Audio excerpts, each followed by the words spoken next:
Iya. Pak Mahfud melihat janji kesekian kalinya itu apa maknanya? Bagus. Coba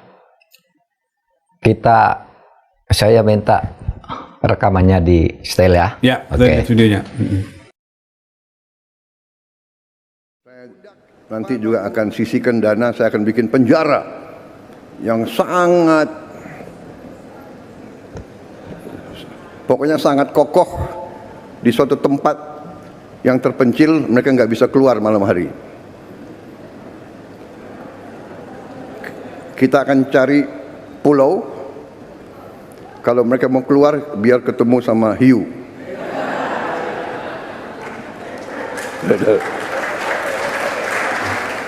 Nah itu dia Ya. rekamannya. Jadi begini, menarik pidato Pak Prabowo itu yang mengatakan pokoknya saya tidak akan kompromi dengan koruptor, kan gitu kan. Saya berani mati demi rakyat dalam menghadapi koruptor. Pokoknya koruptor nanti akan disediakan, dibuatkan satu penjara khusus di pulau terpencil yang kokoh, yang kalau keluar lari dari situ ketemu ikan hiu gitu. Nah, itu menurut saya bagus. Tetapi menurut saya implementasinya di dalam penegakan hukum korupsi, soal penjaranya jenisnya apa itu kelas 2, yang kedua. Tapi apa yang dijanjikan itu supaya diimplementasikan, karena janji memberantas korupsi itu kan dijanjikan oleh semua presiden.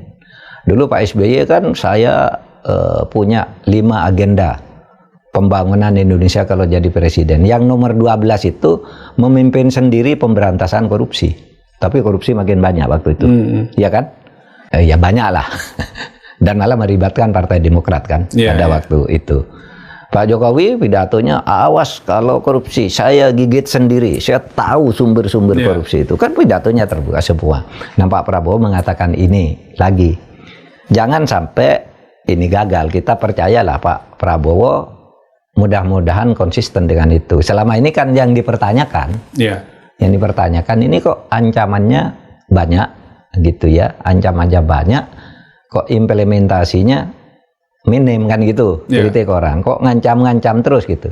Tapi kalau mau objektif enggak juga loh, yang dibuka itu banyak, cuma yang dibuka itu memang korupsi-korupsi lama dan belum menyentuh orang-orang di sekitar. Tapi soal ancaman hukuman bagi koruptor itu yang kemudian mau diasingkan di sebuah pulau itu ya bagus juga. Saya dulu kan tahun 2010 pernah melontarkan ide tentang kebun koruptor. Kebun koruptor. Menyamakan kebun binatang. Saya waktu itu usul koruptor-koruptor itu jangan dikumpulkan dengan kriminal umum. Kriminal umum udah di penjara. Kalau koruptor tuh letakkannya ada di mall gitu ya. Atau ada kebun seperti kebun binatang. Jadi tiap hari Minggu, hari libur, anak-anak sekolah diajak ke situ. Tuh koruptor tuh, yuk kasih kacang, kasih pisang gitu. Waktu itu diketawai orang. Itu guyon atau serius? Waktu itu saya guyon. Saking jengkelnya karena pada waktu itu ada diskusi tentang hukuman mati pada korupsi ya. Koruptor itu dihukum mati. Ada yang setuju, ada yang tidak. Ya udah, bagi yang tidak setuju saya bilang ya bikin kebun koruptor aja. Gitu.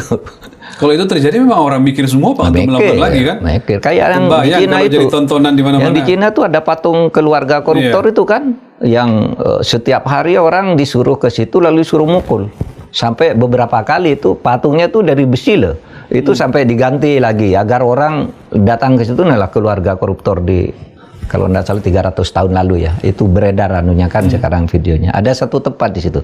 Nih kalau koruptor kayak ini meskipun udah mati ratusan tahun, kamu diludahi orang, dikasih sampah, dipukul dengan besi sampai peot-peot, lalu diganti lagi patungnya, dipukuli lagi rame-rame gitu untuk menunjukkan kejengkelan terhadap koruptor.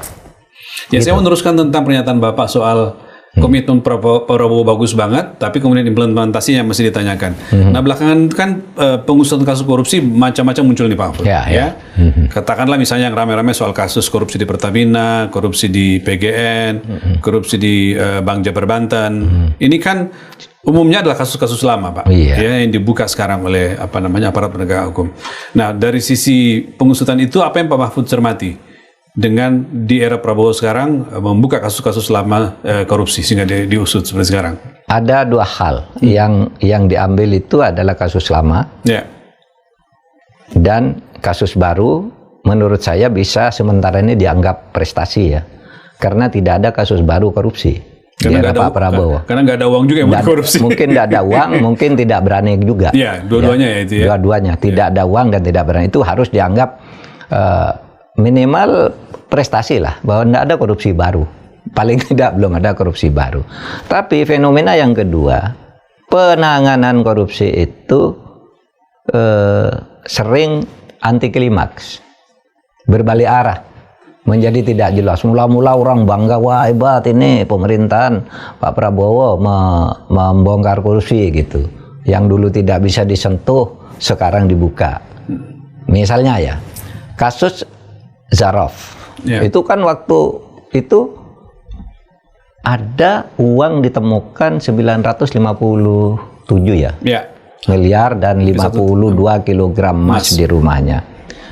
Itu kan waktu itu sudah jelas itu kesimpulan dan logika publik, pasti itu uang korupsi dalam bentuk penyuapan. Bahkan isunya pada waktu itu jelas, itu Zaraf itu Markus, orang ngurusi perkara, sehingga uang sebanyak itu adalah uang selama 10 tahun. Dia himpun di situ.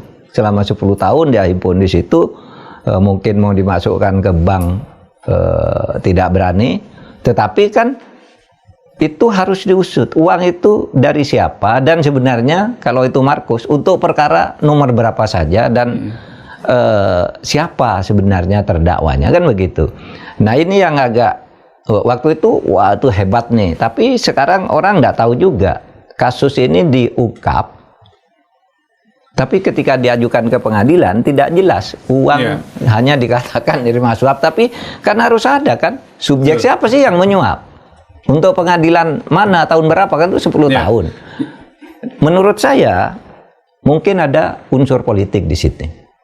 Unsur saling ketersandraan ya, mungkin ya, antara Kejaksaan dan Mahkamah Agung, di mana mungkin bisa saling buka kartu. Karena kalau Kejaksaan Agung mau buka Zaraf Richard ini, menurut saya tidak sulit.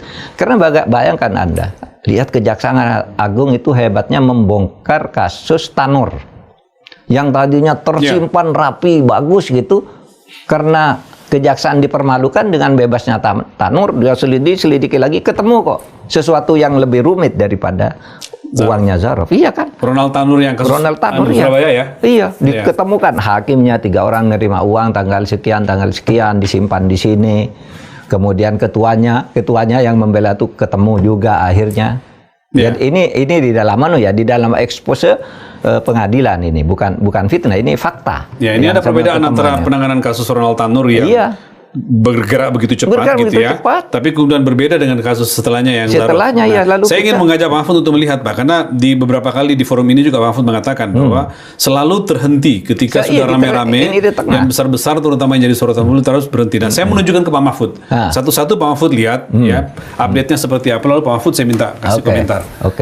Nah ini yang Zaraf, Pak. Yang Zaraf ya. Pak Mahfud tadi udah komentarin Zaraf deh gitu ya. Oke. Kita lanjut aja Pak ya. Tadi Zaraf sudah. Yang kedua, nah kasus Tipa. Ini kerugian negara sekitar 300 triliun Pak. Ya. Tersangkanya 23 orang. Tetapi belum menunjukkan pemulihan kerugian negara yang signifikan. Apa komentar Pak Mahfud dengan kasus yang sekarang ini udah nyaris kita dengarkan, nggak pernah lagi terdengar kasusnya? Ketika korupsi Tipa itu dibongkar, itu kan sangat dramatis ya. Gedung Kejaksaan Agung sampai dikepung. Beritanya kan saling nguntit ya antara aparat penegak hukum. Lalu ada drone yang berkeliling di situ. Itu kan seakan-akan diteror kan Kejaksaan Agung, tapi tetap berani. Dan Kejaksaan Agung pada waktu itu berhasil kan mengungkap kasus ini dan sudah memutus satu kasus yang ramai ke publik. Yang ramai ke publik itu yaitu kasus Harvey. Dengan Harvey Muiz ya? Harvey Muiz. Ini juga menjadi dramatis karena hukumannya sangat kecil, dendanya juga kecil. Kemudian ini yang menurut saya perlu dilihat. Ketika Pak Prabowo memerintahkan agar hukuman dinaikkan, hukuman naik 2 kali lipat, hukumannya maksimal, dendanya 2 kali lipat, gitu.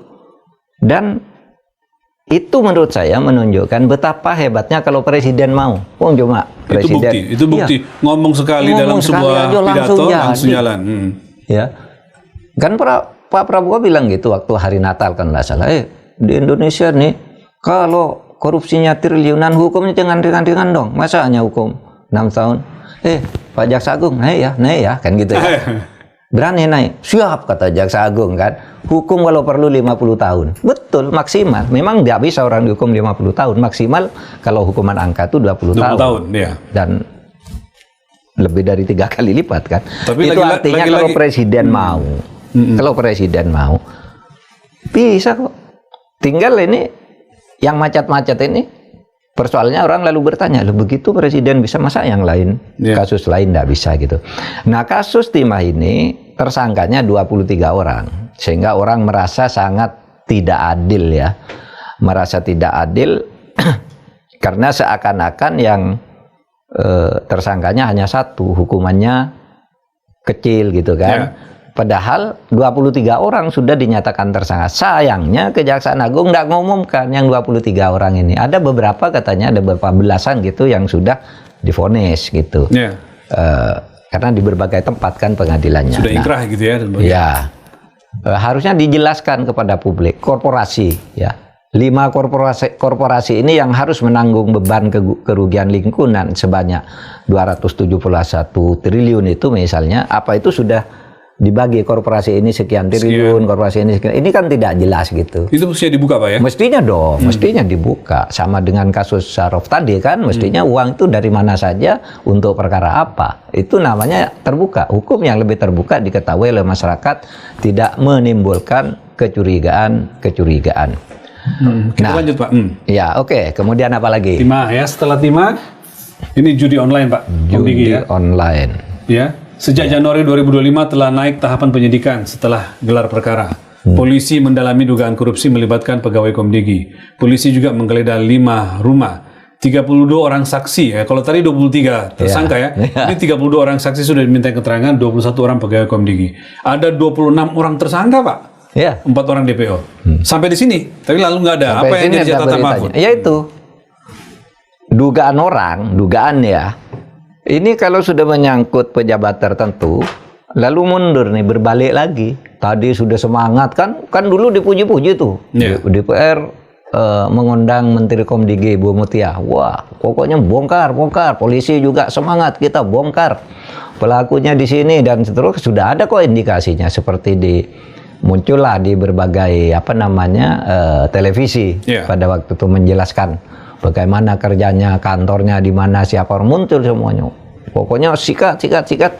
Saya sudah mau naik ke agak lebih atas sedikit, macet. Orang yang bertanggung jawab seharusnya ini, ya enggak ada kabarnya lagi. Sampai sekarang pun, apa coba, kita dengar. Maksud Pak Mahfud, dulu kita rame-rame tentang kemungkinan menterinya yang akan ditahan, nggak ada kabar ya? Nggak ada Menteri kabar sebelumnya ya? Iya, nggak ada kabar. Sehingga timbul spekulasi itulah, ini karena dilindungi si A, ini karena juga uangnya dibagi ke si A, si B, si C, lalu saling melindungi. Timbul spekulasi yang jelek seperti itu, dan rakyat tidak boleh disalahkan begitu. Karena dalam banyak kasus memang sering jaringan-jaringan atau gurita korupsi itu saling cantel satu sama lain gitu. Nah, sehingga kalau kita mau memperbaiki, saya kira ini juga kalau Pak Prabowo merintahkan buka itu kotaknya, terbuka kepada rakyat, kan gitu kan?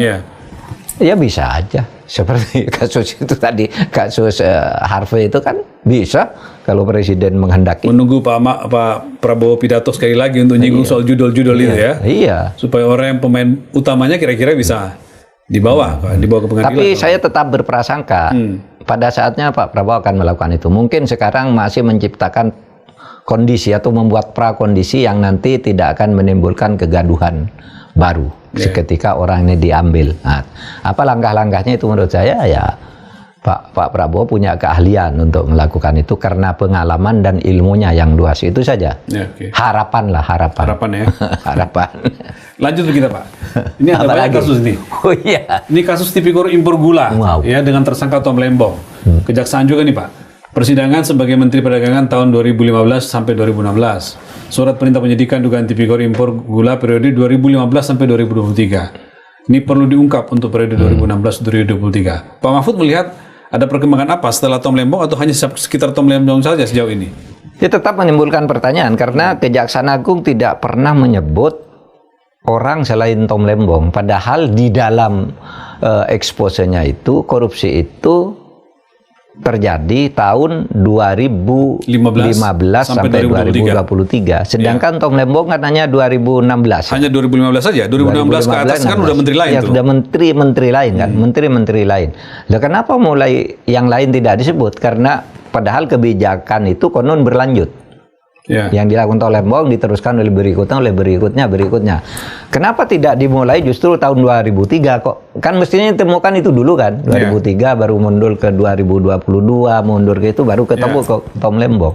Kok malah Tom Lembong yang di depan? Itulah sebabnya lalu saya tidak mengatakan kasus Tom Lembong itu dari sudut ukuran formal kepidanaan itu bukan kriminalisasi. Tapi bahwa itu politisasi itu jelas sekali, politisasi. Iya, bagi saya terasa ndak bisa, menurut saya otak saya ndak bisa membantah bahwa itu politisasi, gitu. Jadi pesan Pak Mahfud untuk kasus Tom Lembong ini harusnya segera masuk ke menteri-menteri setelah itu ya? Iya dong, harus diperiksa semua karena itu berlanjut, gitu. Jangan berhenti hanya di Tom Lembong. Jangan berhenti di Tom Lembong, gitu, agar kesan politisasi itu tidak berlanjut. Dan lagi-lagi, iya kita berharap Pak Prabowo lah yang bisa mengurai ini semua nantinya pada saatnya, mudah-mudahan. Lanjut Pak. Ya, apalagi masih ada nih. Ini banyak betul kasusnya. Nah, ini nih yang Pak Mahfud selalu teriak-teriak, penanganan kasus pagar laut oleh polisi. Hanya 4 tersangka Pak sampai hari ini, kepala desa dan sekretaris desa Kohot serta 2 orang penerima kuasa dengan sangkaan pemalsuan 263 SHGB dan 17 SHM. Ya. Berkas perkara hasil penyidikan diserahkan ke Polri, Kejaksaan untuk diteliti. Belum ada tersangka dari ATR BPN, Pak. Pihak pemberi kuasa maupun pemodal. Ya aneh dong. Kasus yang seperti itu besar, menggelegar ke seluruh jagat, hanya menjadi kasus pemalsuan oleh seorang kepala desa dan pengacaranya ya, kuasa yang ngurusi itu bekerja sama dengan kepala desa, jadi ada 4 orang menjadi tersangka pemalsuan. Padahal itu tidak bisa dipungkiri, itu adalah korupsi besar-besaran. Korupsi besar itu Pak ya? Korupsi besar-besaran kalau dugaannya. Kan gampang kok, korupsi itu bisa dilakukan sendiri dalam bentuk misalnya penulisan angka, apa gitu, ngutip sendiri-sendiri. Tapi ada kolusi. Kolusi itu, korupsi yang besar itu. Kolusi itu kan kerjasama di dalam korupsi kan. Nah tidak mungkin orang mengeluarkan sertifikat sampai sebanyak 263 dan 17 gitu ya. Itu kalau tidak ada kolusinya yang mengarah ke korupsi. Minimal di situ patut diduga ada biaya-biaya yang dikeluarkan untuk itu. Kalau itu kenapa tidak dijelaskan bahwa itu enggak, itu sah. Kan sudah dikatakan ilegal. Iya kan? Sudah jelas dinyatakan ilegal oleh menterinya, yaitu Menteri ATR. Tapi kemudian Menteri KKP-nya bilang itu hanya kesalahan siapa? Kohot itu, ya, Arsin, Lurah Kohot. Iya, katanya dia nanti sudah menyatakan bersedia membayar 48 miliar. Ternyata lurahnya membantah kan, dari mana saya uang 40 miliar? Dan bagi publik tidak masuk akal. Satu, kenapa kok yang menyatakan itu kok misalnya Menteri KKP? Iya kan? Wong itu sudah jelas dugaannya ke orang-orang tertentu.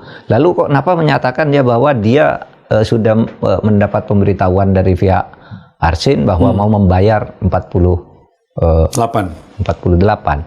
Kan itu menjadi aneh, kok jadi menteri yang mengatakan. Terus ilegalnya mana? Yang sudah dinyatakan ilegal dan sudah dicabut secara resmi karena ilegal kan?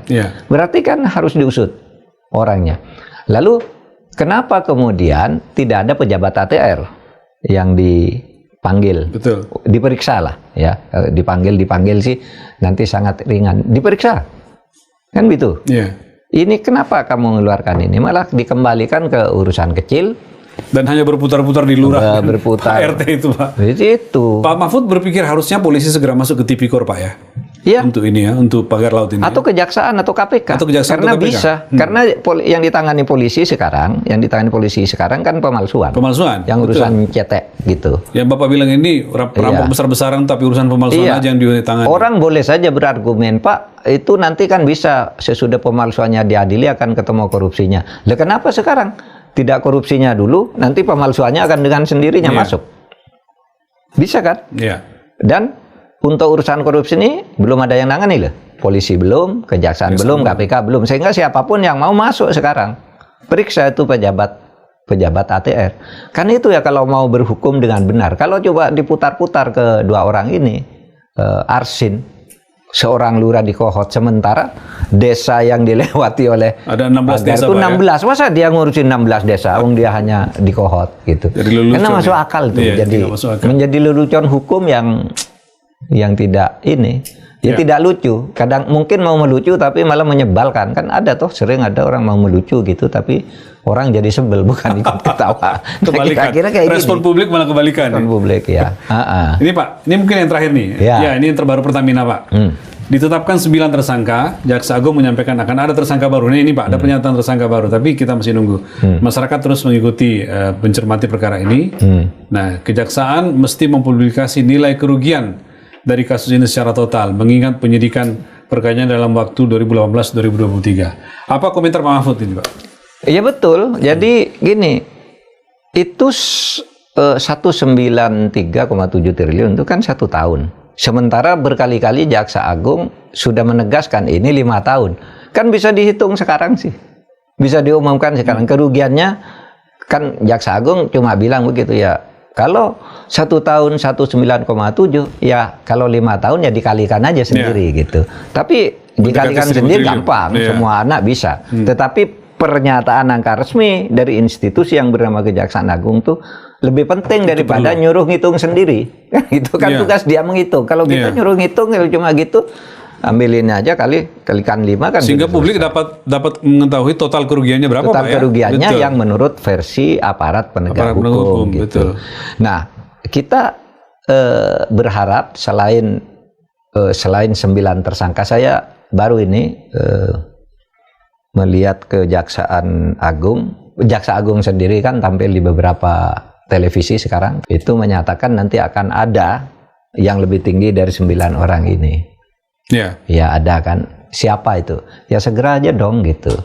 Dan saya yakin Kejaksaan Agung itu sangat profesional kalau mau membongkar kasus ini. Sehingga kan Ahok kemarin kan kecelek juga kan. Kalau saya bisa bongkar, saya penjarakan semua. Kan gitu kan tak Ahok. Sesudah dibongkar dia bilang, data saya ternyata hanya segini dibandingkan dengan Kejaksaan Agung. Karena Kejaksaan Agung tuh membangun anatomi sebuah kasus itu sudah lihai. Apapun kalau suruh buka, dibuka sama dia. Oke, bagaimana pendapat Anda setelah melihat video di atas yang mana terjadi multiple korupsi di negara tercinta ini dan begitu besar nilainya ya, luar biasa ya, yang mana korupsi tersebut sudah menggurita kemana-mana dan sudah saling mengait antara satu dengan yang lain. Sehingga agak sulit mungkin buat pemerintah untuk membongkar sampai ke akar-akarnya. Tetapi sebenarnya kalau kita melihat dari keseriusan Pak Presiden Prabowo, ya sebagaimana yang pernah terjadi pada kasus Harvey Muiz yang korupsi 300-an triliun. Ya, kita tahu bersama bahwa waktu itu hakim memutuskan atau pengadilan memutuskan hukumannya 6 tahun. Tetapi Pak Prabowo langsung keberatan sehingga dinaikkan langsung hukumannya menjadi 3 kali lipat. Nah, itu sebenarnya yang kita tahu bahwa memang benar-benar Presiden Prabowo ini serius dalam penanganan kasus korupsi di atas negeri tercinta ini.